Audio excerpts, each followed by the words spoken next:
paz do Senhor. Amém. Muito obrigado pela gentileza, meus irmãos. Podem tomar os vossos assentos. Muito obrigado.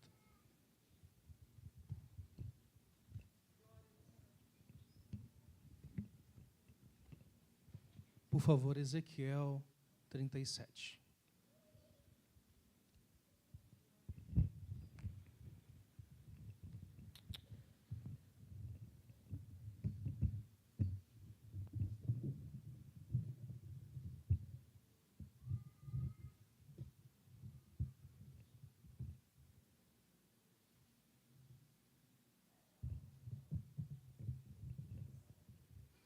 Agradecer ao Senhor por essa oportunidade de ministrar à igreja, aos irmãos também ao pastor Tiago pela confiança e também a direção das irmãs Manaí, Márcia, Manaí, que nos estendeu o convite. Que Deus abençoe em nome do Senhor Jesus. Ezequiel 37, apenas o versículo 1.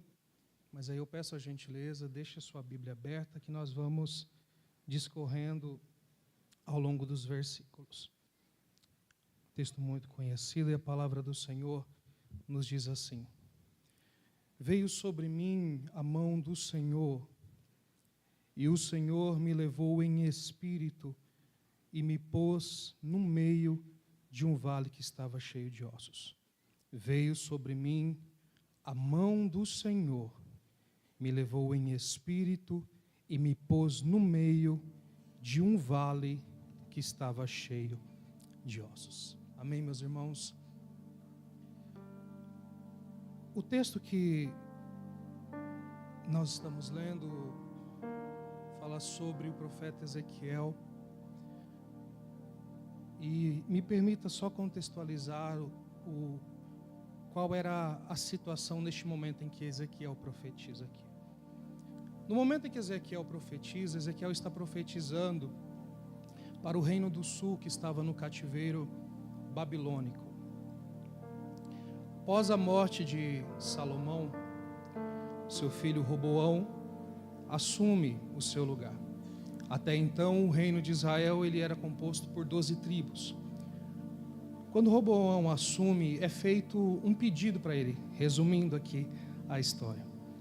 É feito um pedido pelo povo, e o pedido do povo é que Roboão diminuísse o peso do trabalho, o peso que era colocado sobre o povo, que eles já estavam um pouco descontentes em relação a Salomão.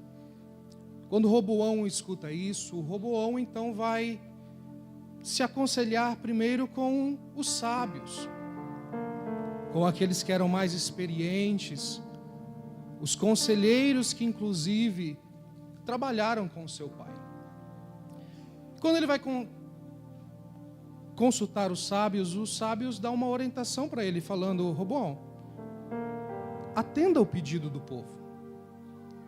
Diminua então todo esse peso que está sobre o povo, diminua esse jugo que está sobre o povo. Porque se você fizer isso, esse povo vai ser fiel a ti. Mas não era o que Roboão queria ouvir. Então Roboão, descontente, ele vai agora se aconselhar com seus amigos, aqueles que cresceram com ele. E agora os amigos vendo a posição que Roboão está, o conselho dos amigos para Roboão é o seguinte: Roboão, você vai dizer o seguinte para o povo, um dos conselhos. Você vai dizer para o povo que o teu dedo mindinho é maior do que a cintura do teu pai. E que se o teu pai colocou um jugo sobre o povo, você vai colocar ainda mais. Deixou de ouvir quem já tinha experiência, para ouvir aqueles que queria demonstrar que o poder que agora ele tinha que demonstrar mesmo era na força. O povo então fica revoltado agora com a decisão dele, liderado por Jeroboão. Há uma divisão agora. O reino se divide em reino do norte e se divide em reino do sul. Reino do Norte com 10 tribos. Reino do Sul com 2 tribos. Tribo de Judá e a tribo de Benjamim. O Reino do Norte, passado um tempo, cai diante do Império Assírio, em 722 a.C. O Reino do Sul, por sua vez, permanece um pouco mais. Mas em 586 a.C., agora, Jerusalém é sitiada pelo Império Babilônico, por Nabucodonosor. Jerusalém é sitiada, e o resultado é catastrófico. Jerusalém é destruída, o templo é destruído, e o povo é levado cativo para a Babilônia. E dentre estes que são levados cativos, que estavam artesãos, que estavam líderes, ali vai Ezequiel junto. No capítulo 1 do livro de Ezequiel, no versículo 1 já, agora nós começamos a ver Deus trabalhando na vida de Ezequiel. Nós começamos a ver o chamado de Deus para a vida de Ezequiel. Mas fiz essa breve introdução somente para dizer agora o cenário com que Ezequiel começa a profetizar para o povo. A situação agora que ele profetiza é de um povo totalmente sem esperança. Um povo que perdeu todo o seu poder militar, perdeu todo o seu poder político. E agora, com a destruição do templo, que era o maior referencial espiritual que eles tinham, este povo também estava totalmente sem esperança do ponto de vista espiritual. A situação com que o povo se via era como ossos secos. Como ossos que estavam secos em meio a um vale de trevas. Porque eles não viam mais nenhum tipo de perspectiva, não viam mais nada para trazer esperança para eles, porque agora a sua cidade havia sido destruída, o templo tinha sido destruído e eles foram deportados, estavam despatriados. Então, quando eles olhavam para a situação, eles olhavam e aquilo não tinha como trazer esperança para eles.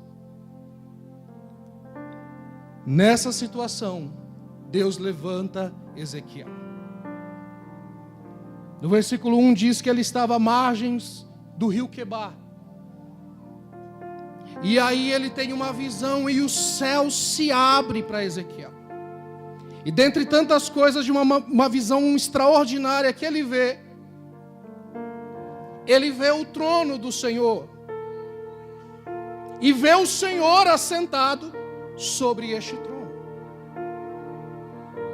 No fim do capítulo 1, no versículo 28, no final do versículo 28 ele diz: este era o aspecto da semelhança da glória do Senhor. E vendo isso eu caí sobre o meu rosto e ouvi a voz daquele que me falava. No capítulo 2 nós vemos agora a vocação para a qual Deus chamou Ezequiel, o chamado propriamente dito.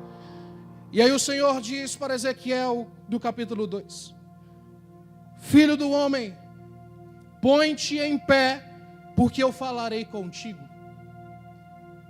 Então entrou em mim o Espírito quando falava comigo, e me pôs em pé e ouvi o que me falava.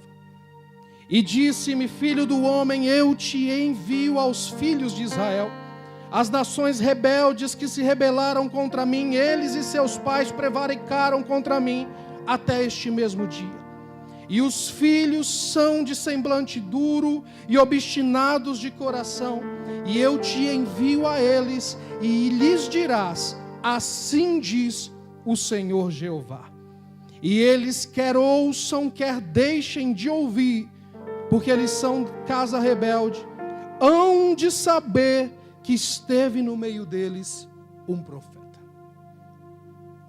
Então o Senhor levanta Ezequiel diante deste cenário. Agora nós vamos para o capítulo 37. Ao longo de todo o livro de Ezequiel, o Senhor usa Ezequiel para trazer uma palavra de justiça para a nação, devido justamente à sua rebeldia, a serem obstinados, a serem duros de coração e por muitas vezes virarem as costas para Deus. Mas paralelo a esta mensagem de juízo, o Senhor também usa Ezequiel para trazer uma mensagem de esperança para a nação. A esperança que mesmo diante daquele cenário que eles estavam, Deus traria uma restauração para Israel. E aí nós vemos o capítulo 37. Passado algum tempo, desde o capítulo 1, em que o Senhor se apresenta a Ezequiel em visão, chama-o no capítulo 2. Agora no capítulo 37, Ezequiel tem uma outra visão. E ele diz, versículo 1 do capítulo 37, veio sobre mim a mão do Senhor, e me levou em espírito e me pôs em meio a um vale que estava cheio de ossos. Trouxe a contextualização aqui para que nós possamos entender melhor ao que o capítulo 37 se refere. Mas o Senhor colocou uma palavra no meu coração e o capítulo 37 nos permite trazer a aplicação dele para os nossos dias. E é sobre isso que eu gostaria de falar em poucos minutos, daquilo que o Senhor colocou no meu coração.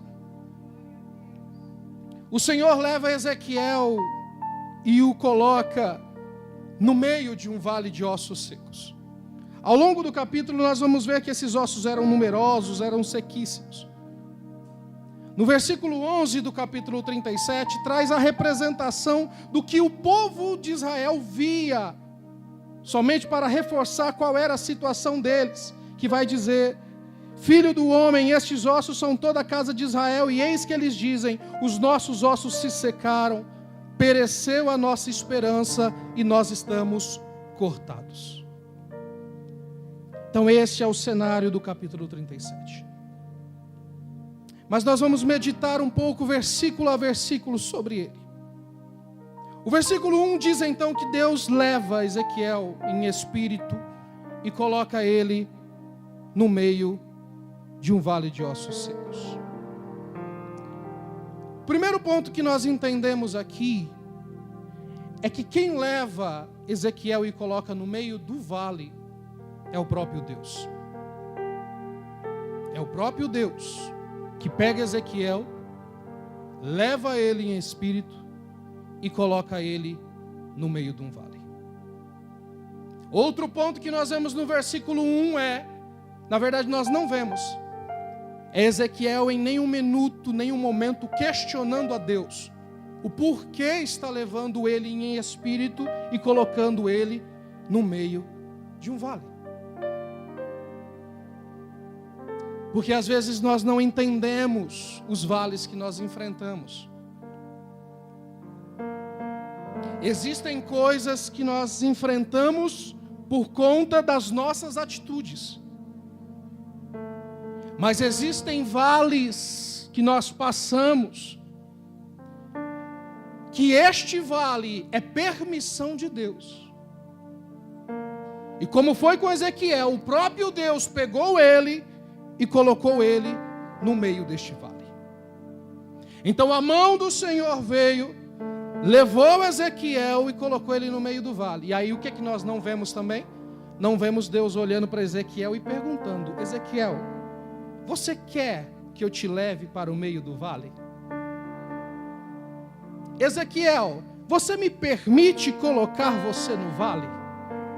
Ezequiel, você autoriza que a minha mão venha sobre você e coloque você no meio deste vale?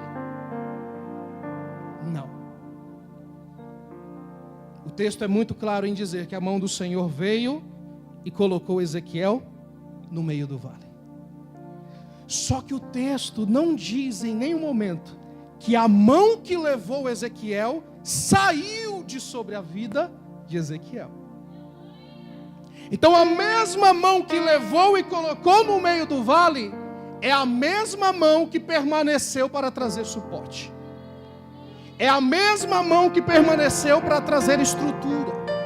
É a mesma mão que permaneceu para trazer estabilidade para a vida de Ezequiel. Então Deus levou ele e colocou ele no meio do vale. Mas a mão que o levou foi a mão que ficou com ele para o ampará-lo.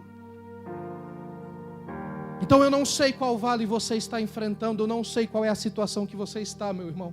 Todos nós vamos passar por vales. Todos nós vamos passar por diferentes circunstâncias na nossa vida.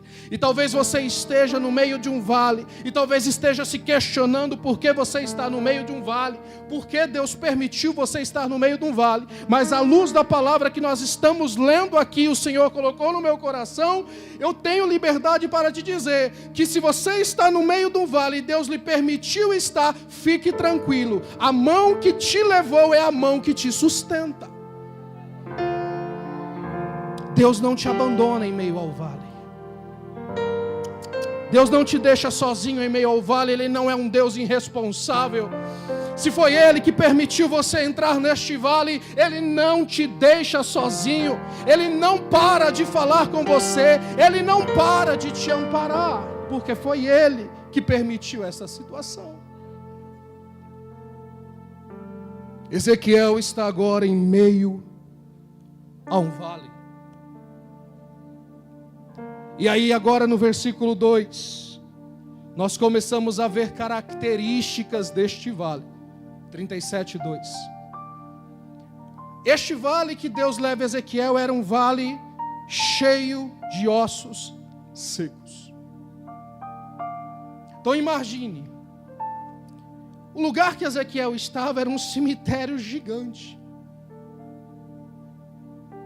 Um lugar provavelmente tenebroso. E aí agora no versículo 2 nós começamos a ver características destes ossos. Deus diz para Ezequiel: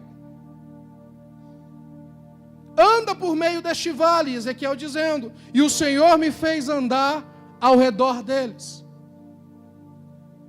Aí Ezequiel vê 3 características em relação a esses ossos. Primeiro, os ossos eram muito numerosos. Por quê? Porque era uma representação da nação. Segundo, os ossos estavam sequíssimos. Não é secos, é sequíssimos. E os ossos estavam sobre toda a face do vale. Então as 3 características: os ossos eram numerosos, estavam sequíssimos, e eles estavam espalhados por toda a face do vale. Não estavam localizados, estavam espalhados por toda a face do vale. Os ossos eram sequíssimos. Sequíssimos é um estado pior do que seco. Eu posso ter algo que está seco, posso pegar algo e secar, mas às vezes eu posso pegar... Você já viu um osso quando deixa ele no sol? Já viu? Se um osso fica no sol, ele vai entrando nessa condição de sequíssimo. Ele já começa a entrar em um estado de decomposição, a ponto de que talvez se você pegue ele se esfarele. Então esses ossos eram ossos que estavam sequíssimos, a ponto de colocar a mão e destruir, a ponto de colocar a mão e esfarelar. Quando olhava-se para aqueles ossos lá, não havia nenhum tipo de perspectiva de olhar para aqueles ossos e enxergar o mínimo possível de vida naqueles ossos. Não tinha como olhar para aquele cenário de ossos numerosos, sequíssimos, e olhar para eles e falar: tem como alguma coisa acontecer aqui? Tem alguma coisa que eu posso fazer aqui para que esses ossos possam voltar à vida? E às vezes nós nos deparamos com situações assim na vida, com ossos sequíssimos. em que a gente olha para uma determinada situação e fala assim: isso aqui não tem mais como fazer nada. Talvez alguém que se afastou, alguém que está em uma situação difícil, que está como um osso seco. E às vezes a gente pode olhar e falar assim: está sequíssimo, não tem mais como isso aqui voltar a viver, não tem mais solução para isso aqui. Mas aí nós vamos ver que pode não ter solução mais para nós, mas para Deus continua tendo solução. Então o Senhor fala: Ezequiel, anda aí pelo meio deste vale, anda ao redor desses ossos aí. E Ezequiel faz isso. E aí ele vê essas características. Eram muitos ossos, sequíssimos, espalhados por toda a face. Depois que Ezequiel anda pelo meio desses ossos, que ele observa, e Deus vai e faz uma pergunta para Ezequiel. Versículo 3. E me disse: filho do homem,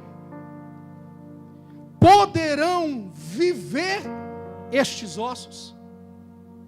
Ezequiel andou, viu os ossos, viu a situação, viu a força com que a morte era presente ali. Ezequiel vai diante daquilo que ele viu.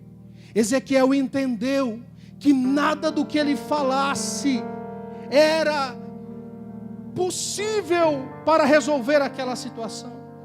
Ezequiel entendeu que aquilo que ele estava vendo estava muito além da sua capacidade.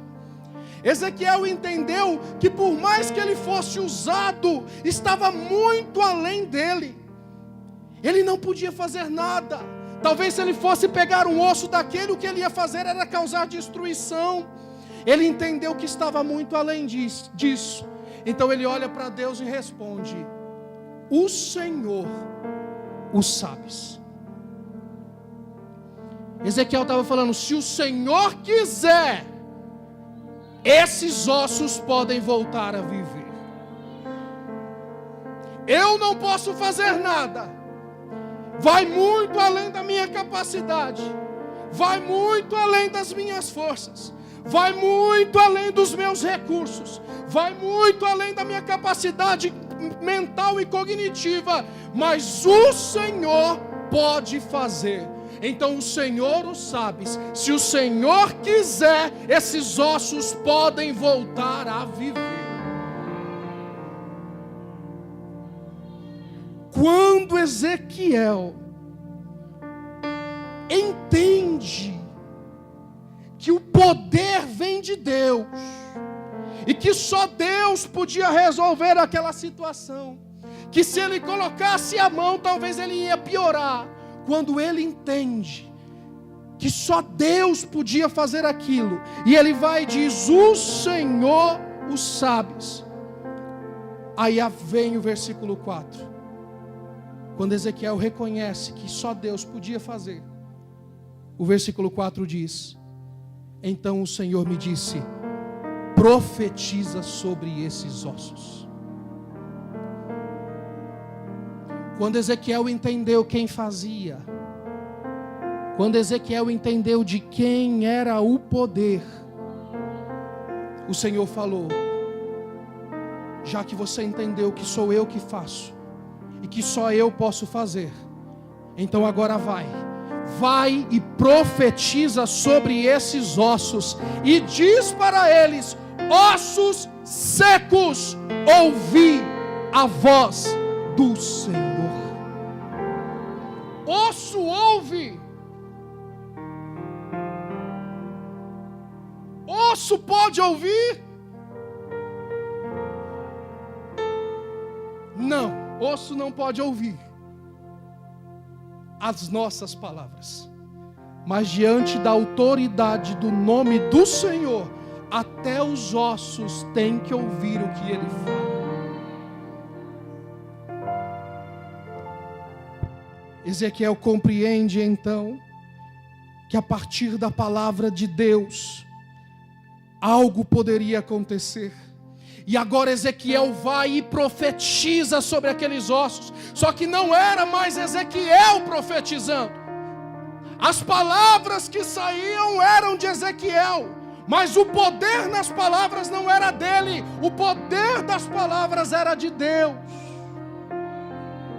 Ezequiel entendeu, eu sou um instrumento, não posso fazer, mas ele pode. Aí foi que nem uma cachoeira. Ezequiel estava aqui embaixo, a cachoeira vem, desce, passa por Ezequiel e ele profetiza. E nas palavras de Ezequiel vem o poder da vida que está em Deus. As palavras de Ezequiel vêm carregadas do poder do Altíssimo. E Ezequiel vai e profetiza. E olha o que Ezequiel diz. Versículo 5.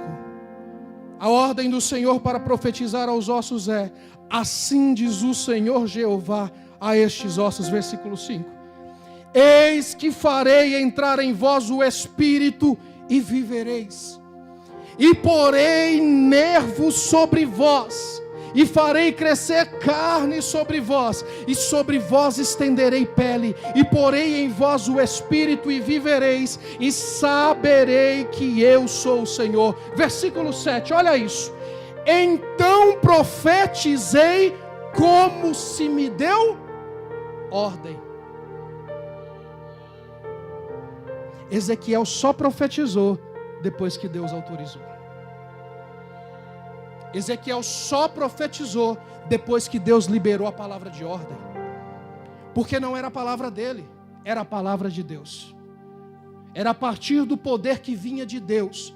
Então Ezequiel só profetizou quando Deus deu a palavra de ordem. E agora Ezequiel vai e profetiza. Então eu profetizei como se me deu ordem. A palavra do Senhor, ela é viva.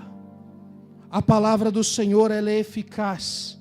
A palavra do Senhor, ela tem poder de restaurar, de curar, de levantar, de salvar, de libertar. É a palavra de Deus.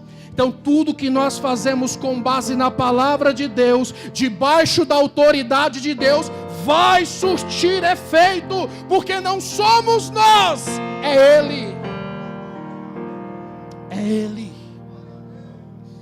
Então Ezequiel vai e diz: então eu profetizei como se me deu ordem. Quando Ezequiel profetiza, debaixo da autoridade que veio de Deus, ele diz: e houve um ruído. E enquanto eu profetizava, eis que se fez um reboliço.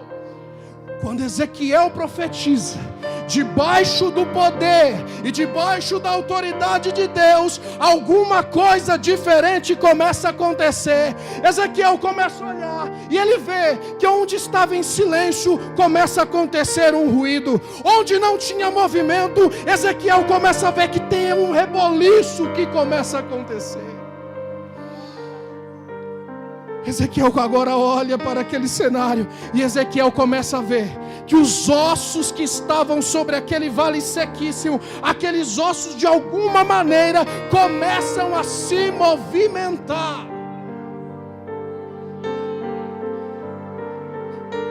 Aí os ossos começam a se movimentar. Os ossos estavam sobre toda a face do vale.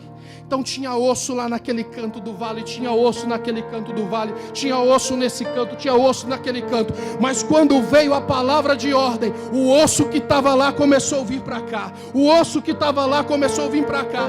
E os ossos começaram a se movimentar de todos os lados e começaram a se reunir.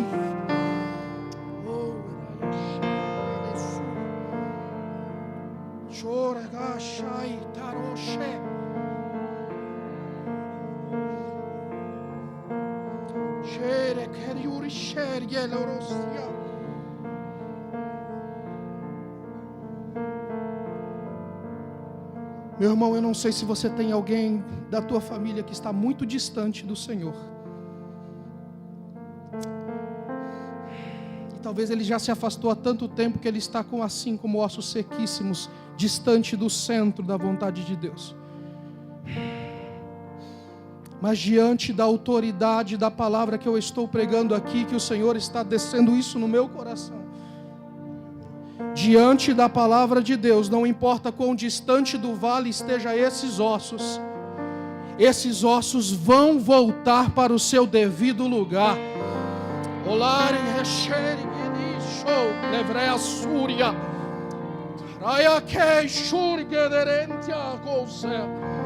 Você que me está ouvindo pela internet, ouça o que o Senhor está falando com você.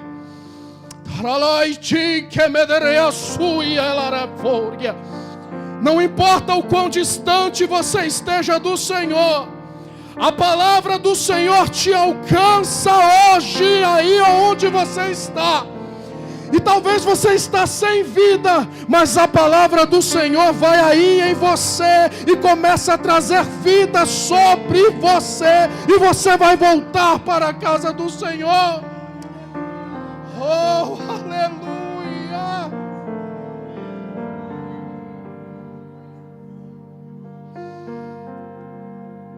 Porque quando Deus fala, não há quem resista. Quando Deus fala, não há quem resista. E não importa quão distante estejam os ossos, diante da autoridade de Deus, os ossos precisam voltar para o seu devido lugar. Os ossos começam a se movimentar, e esses ossos agora começam a se juntar, osso com osso, osso com osso. Eles começam a se juntar, porque Deus é um Deus organizado. Então Deus começa a colocar cada osso no seu devido lugar, e agora um esqueleto se forma ali.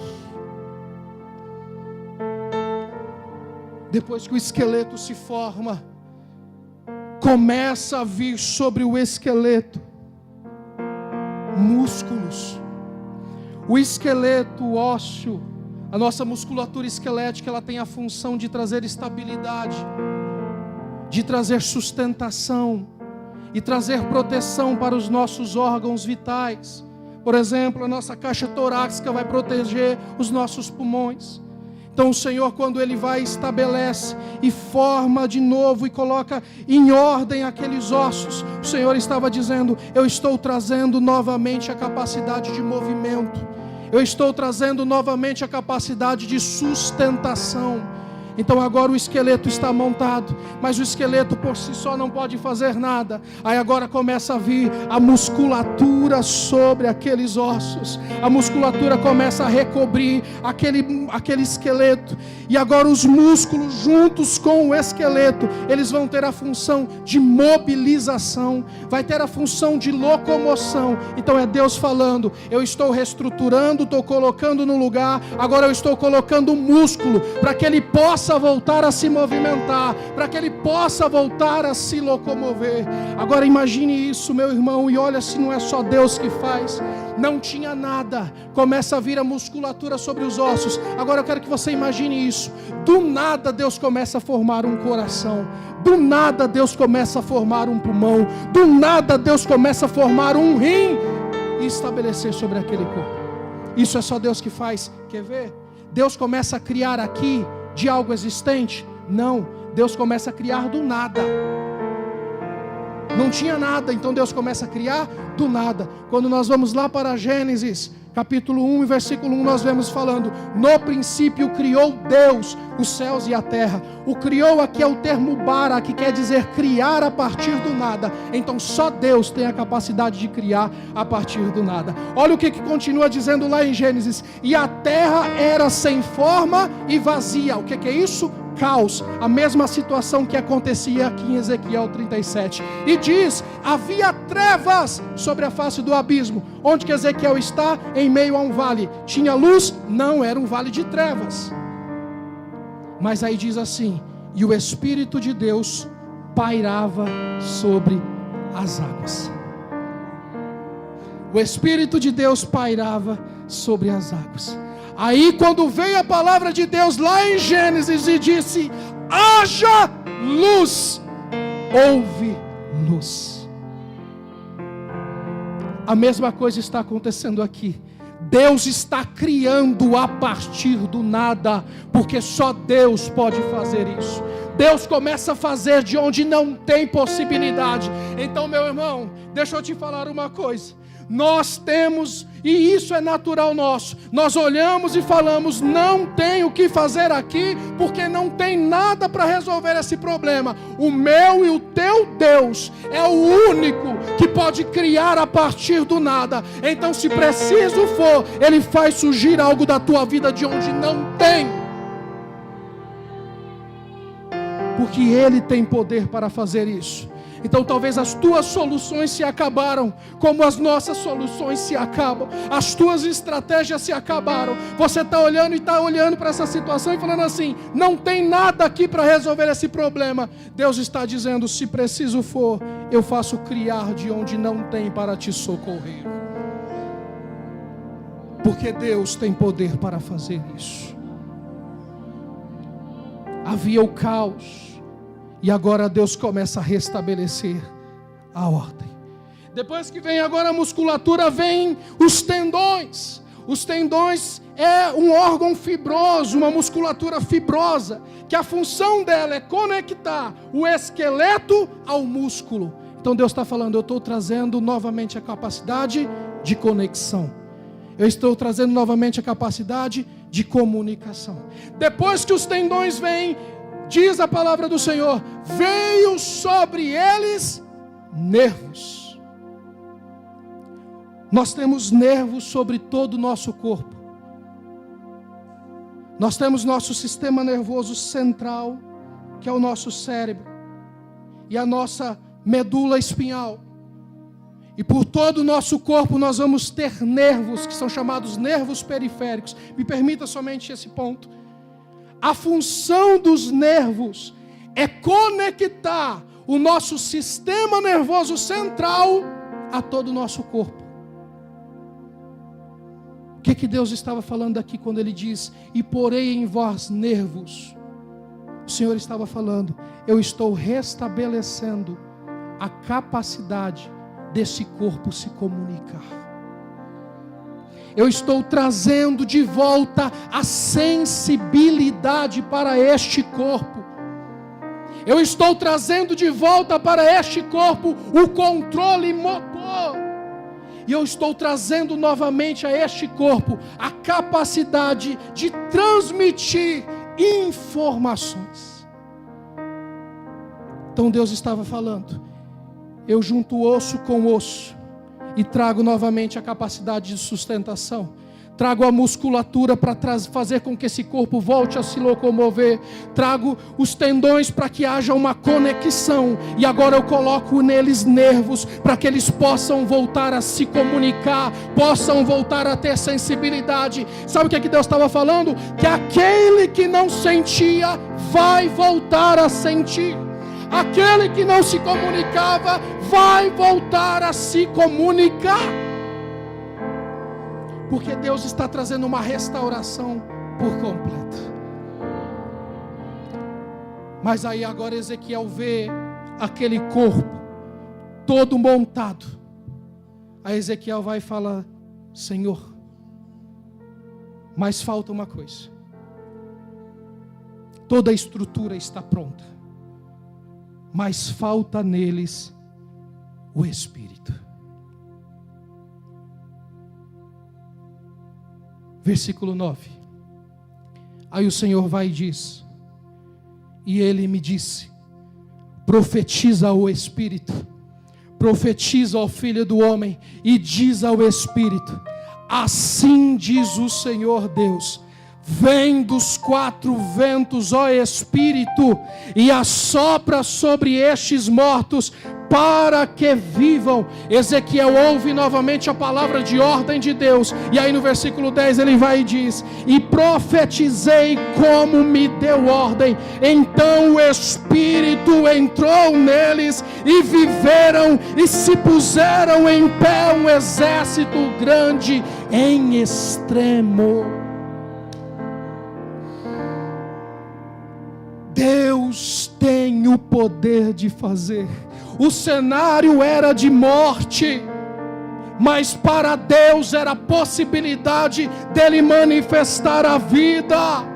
O cenário era de perda, mas para Deus era a possibilidade dele manifestar a vitória.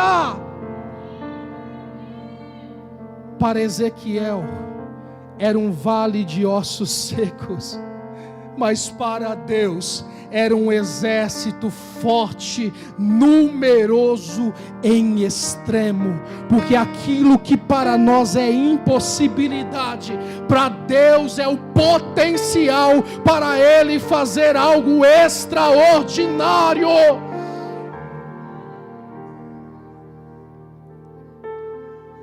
Então Deus tem o poder de resolver o que você está passando.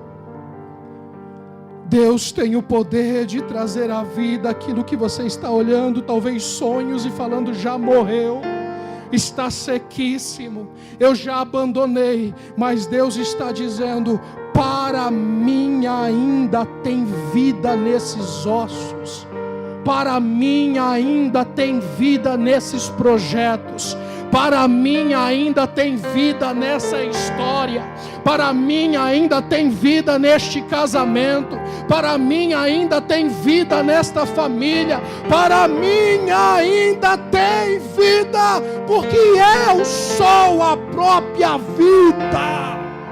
Oh, achei.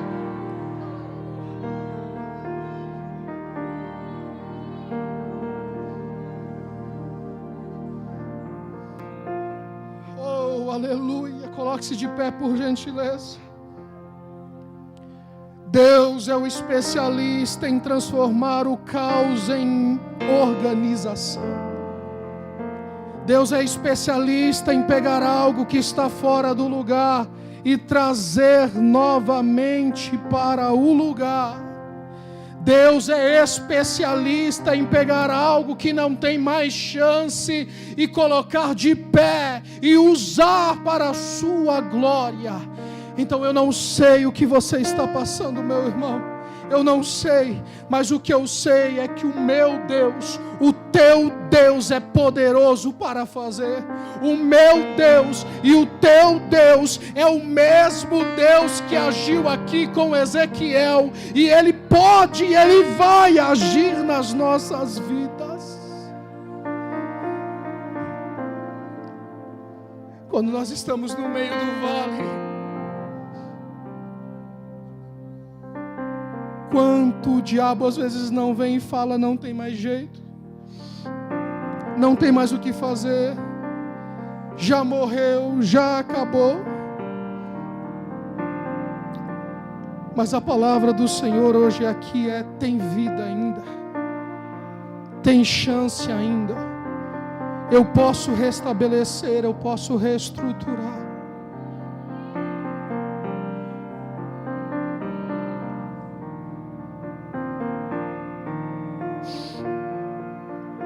E Deus sabe o quão difícil está sendo para pregar essa palavra aqui hoje.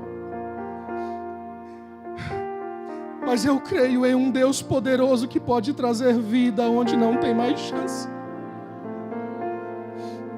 Eu creio num Deus poderoso que pode trazer ordem em meio ao caos. Ainda tem vida aí.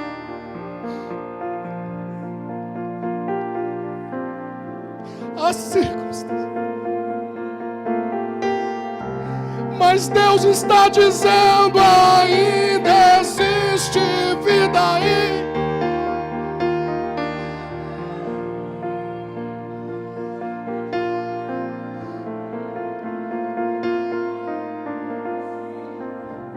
Ainda tem vida aí, vai voltar a viver. Existe